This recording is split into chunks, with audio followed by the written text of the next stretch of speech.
Асыл әженің әңгімелері, сөз қадірін білмеген. Ай ағасы, айтасыз-ау сізде. Жарайды, сөз тапқанға қолқа жоқ. Бұл үстінде бір қайыры болар. Әкесінің әр сөзін қалт жібермей тыңдаса да, Саматтың бала санасының кей сөздерді қорытуға шамасы келер емес. Не де болса есіме сақтап алайын, кейін әжемнен сұрап алармын, деп жаңа сөздерді жаттап алуға бекінді. Тағы бірде әкесінің, айтпақшы бәке, құлағыңызға алтын сырға, жақында соғым соямыз деген сөзін естіп, ер кісінің құлағына алтын сырға неге керек? Деп одан әр таңғалған. Самат үйіне орала сала әжесін іздеді. Әжесі бақ ішінде әндете тоқыма тоқып отыр екен. Келе сала асыл әжені қатты құшақтап бетінен шөлп-шөлп еткізіп сүйіп алды. Ақ жаулықты кейуананың жүзіне демде күлкі үйіріліп, көңіліне қуаныш енді. Немересін айналып толғанып қалтасындағы қатты құртты қолына ұстатты. «Әже!» деді бір кезде Самат дауысын жоғары көтеріңкіреп. «Ау құлыным!» деді асыл әже қолындағы тоқымасын жалғастырып жатып. «Бүгін әкемнің аузынан жаңа сөздер естіп таң қалдым. Бұрын соңды естімеген соң мағынасын түсінбедім. Сіз маған сол сөздерді түсіндіріп беріңізші!» деді Самат әжесінің жанына жайғаса кетіп. «Айта ғой балапаным, құлағым сенде. Әкем бір кісіге өтініш айтты. Сосын жаңағы кісі ойда жоқта бір сөз айтып қалып еді, әкетай күліп, сөз тапқанға қолқа жоқ деді. Ал менің қолқа дегеннің не екенін білмей басым қатты. Есейді деген осы жарқыным, білмегенін сұрау ержеткеннің белгісі. Ал сен түсінбеген сөзге келер болсақ, оның тарихы тым тереңде жатыр. Қазақ халқы көшіп қонып жүргендіктен өміріміз аттың жалында, түйенің қомында өтті. Ауыр жүкті жылқыға емес, көбіне түйеге артқан. Ал атан түйе тұрған кезде оған жүк арту қиын. Оны шөгеру керек болған. Сол түйені шөгеруге арналған затты, яғни қуыс кезді қолқа деп атаған. Шөгеру деген не? Шөгеру деген түйені жатқызу. Ал қолқаның сөзге не қатысы бар? Жөнді сұрақ жарығым. Жаңағы айтқан қолқаны тіпті кішкентай бала тартса да алып түйе төмендейтін болған. Ал оның мәтерге қатысы мынада.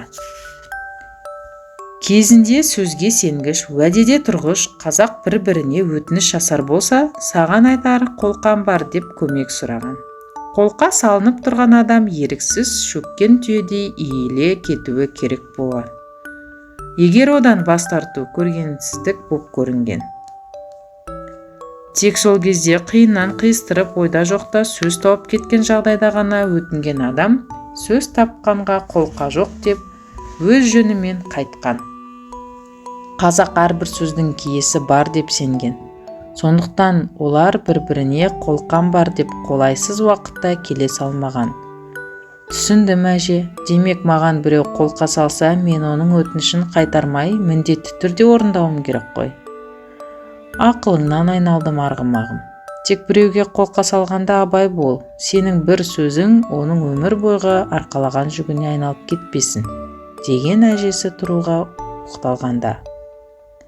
Тағы бір сұрарым бар әже, деп Самат екінші сауалын қоюға дайындалды. Сосын әкем жаңағы көкеге құлағыңызға алтын сырға деді. Сонда біздің ата-бабаларымыздың арасында сырға таққан ер кісілер де болған ба? Деген немересінің кіршіз көңілмен қойған сұрағына асыл әже күліп жіберді. Самат қате сұрақ қойдым ба деп қысылып алма бетіне қан жүгіріп өтті. Бұл сөздің де көтерер жүгі жеңіл емес қарағым. Бірақ құлағың алтын сырға дегенді бабаларымыз басқа мағынада қолданған. Қалай сонда, деді Самат. Қазіргі жастар оны сен тыңда саған арналған, есіңде болсын деген сөздердің орнына қолданса, біздің аталарымыз бұл тіркесті мүлдем басқа мағынада айтқан. Мысалы, деді Самат әжесіне өңіне қарап. Мысалы хан сарайы деп елестетсек. Онда ер кісілер ел ішіндегі мәселелерді, көрші мемлекеттермен болатын түйткілді дүниелердің шешімін қарастырып отырады. Сол мезетте қызмет етіп жүрген қыз-келіншектер құпия бір деректі естіп қалса, үлкен кісілер құлағына алтын сырға деп аузын бөтен сөзден тыйып тастаған. Демек оның мағынасы тыңдамай-ақ қой, мән берме деген тіркестермен пара-пар. Мәссаған әже, не деген сөздер, деп Самат өзінің білімге қаныққан басын бір сипап қанаттанып кетті. Балам, қазақ сөз қадірін білген халық. Себебі сөз қадірін білмеген өз қадірін білмейді деген мәтелдің мәйегімен өмір сүрген. Сондықтан жүрген жеріңде білгеніңмен бөлісіп, халқыңның қазынасын арттыра біл деп асыл әже орнынан тұрады. Самат әжесін қатты құшақтап бүгінгі берген біліміне алғысын жаудырды. Ер жүрек ағайындылар, қала қаһармандары. Сарыарқа деген қалада Шымырбек, Самғаубек және Ақылбек деген 3 ағайынды өмір сүріпті. Сырт көзге байқалмағанмен, олардың әрқайсысы өзіне тән ерекше қабілетке ие екен. Шымырбек үйдің үлкені, алып денелі, күшті болыпты. Ол қаласа бойы үйдей, ал салмағы пілге пара-пар бола алатын екен. Ал Самғаубек үлкен қанатқа ие, ұшақтармен жарыса ұшып, зеңгір көкте зымыранша заулап қалықтай алады. Ақылбек үйдің кенжесі, әлемдегі ең ақылды жігіт болыпты. Оның оқымаған кітабы жоқ, небір қиын есептерді шемішкеше шағады екен. Батыл ағайындылар өз қабілеттерін тек зұлымдықпен күресуге, қарапайым халыққа көмектесуге қолданыпты. Күндердің бір күнінде Сарыарқа қаласының қазынасына ұры түсе, қорда сақталып тұрған барлық ақшаны ат басындай алтындарды, гауһар тастарды жымқырады. Полиция қызметкерлері ұрыларды таба алмағаннан соң ер жүрек ағайындылардан көмек сұрайды. Шымырбек, Самғаубек және Ақылбек міндетті түрде ұрыларды тауып әкелуге уәде беріп, оларды іздеуге кірісіп кетеді. Ақылбек ұрылардың ұмытып кеткен ұялы телефонын алып, компьютердің көмегімен қайда кеткендерін біліп алады. Ұрылар қазір Сарыарқада емес, Теміркент қаласында жасырынып отыр, деді Ақылбек. Олар қауіпті қылмыскерлер болуы мүмкін. Самғаубек, сен барып олардың нешеу екенін, қарулы ма соны біліп кел деп Шымырбек үлкен інісіне бұйрық береді.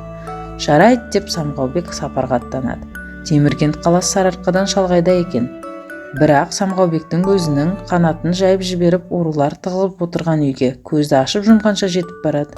Терезеден ұрылардың әрекетін бақылап, бәрін қаз-қалпында фотоаппаратқа түсіріп алады. Санаулы минуттардан соң Самғаубек өз үйіне жетіп, жаңағы жинаған ақпараттарын бауырларымен бөліседі. Ақылбек суреттерді көріп, ғаламтор арқылы ұрылардың кім екенін іздеп табады. 7 адам болып ұрлыққа түскен, қарулы, өте қауіпті қылмыстық топ болып шығады. Ер жүрек ағайындылар көліктеріне отырып ұрыларды тұтқындау үшін қауіпті сапарға аттанады. 2 күн 2 түн жүріп Теміркент қаласына жетеді. Бірден оқ өтпейтін кеудешелерін киіп, қару-жарағын асынып, ер жүрек ағайындылар қылмыскерлермен күресуге аттанады. Ұрылар жасырынып отырған үйде жақындап барып, «Әй қылмыскерлер, шығыңдар, ұрлаған мүлікті қайтарыңдар» деп Шымырбек айғай салады. Шымырбектің жалғыз келгенін көріп, ұрылар қарқылдап күледі. Ақмақ, біздің қару-жарағымыз бар екенін білмейтін секілді. Қазір мен бұған көрсетейін.